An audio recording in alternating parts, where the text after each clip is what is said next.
Good morning, guys. Thank you for coming out to Wake Up Wednesday. I'm in the process of a move, so today is going to be a little bit brief, but we're going to be going through.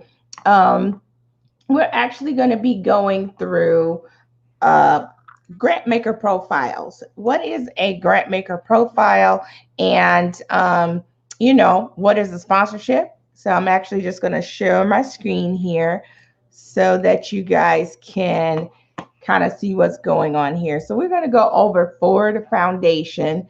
So what happens when you are applying for grants? When you apply for grants, you are looking to fund your program, and your program is generally something that is meant for a specific target, and you're helping us a specific person in your community. Now, let's say that you have a program for youth, and you wanted to go to Ford Foundation. As you can see here, Ford Foundation has $12 billion in assets and gave out $560 million in grants in um, in 2013. And they tell you kind of what they are not going to fund for. So they give in this specific regions. So the United States, and then they have some other global initiatives. Then they don't give support for programs for which substantial support from government or other sources are readily available, or for religious sectarian activities. So if you wanted to apply for a Ford grant, they wouldn't want to fund you if you could get money from another government source, or if your activity is strictly for religious sectarian activities. So they also don't do grants for construction or maintenance of buildings, but some grant makers do.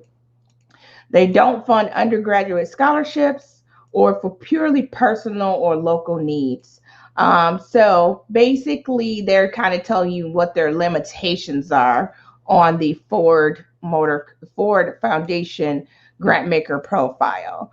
Now, what they will fund for, they want to have, they want to help with civic engagement in government, creativity and free expression, gender, ethnic, and racial justice, inclusive economies, internet freedom, youth opportunity and learning.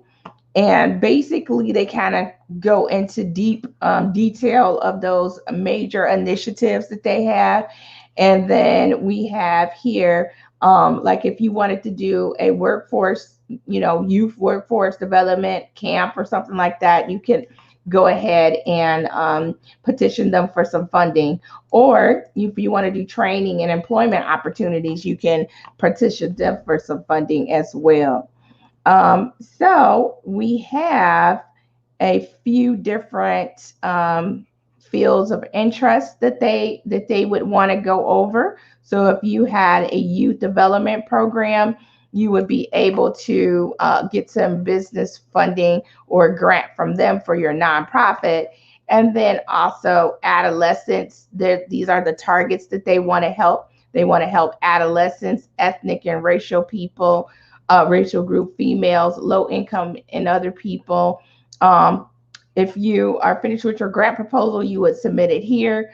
This one doesn't have any deadlines, and they tell you 3 months from the time of proposal whether you got the grant or not. Here's another grant maker profile. This is from JP Morgan Chase Foundation. They do have some limitations.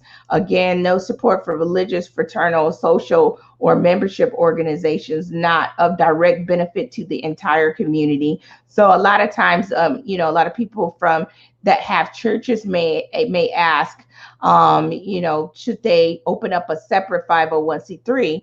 And yes, if you're a church, you probably should have a separate 501c3 so the grant maker doesn't mistake you for being an organization that would discriminate if the person was not of your same faith. And you want to make sure that it benefits the entire community. So Chase does affordable housing. So if you have a program, you need some grants for, maybe helping how the quality and safety of homes, prepare families for the cost and ownership responsibility of home ownership. You could get a grant from Chase Economic and Growth and Workforce Readiness. You can do that.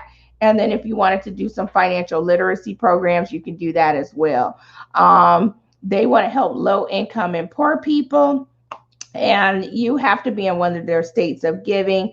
Now, I do want to point out that this particular grant maker does do building and renovation grants. Some don't, like I just showed you on Ford. And then you put your grant proposal together. This one doesn't have any deadlines either.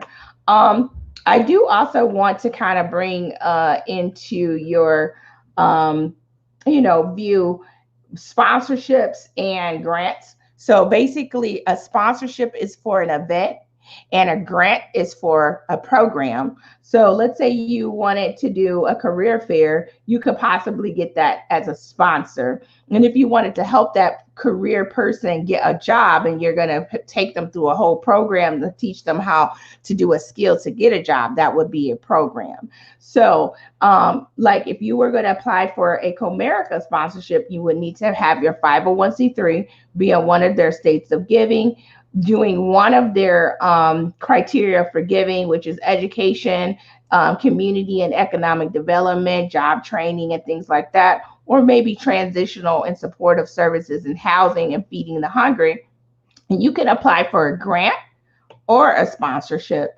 Remember that a sponsorship is for an event and a grant is for a program.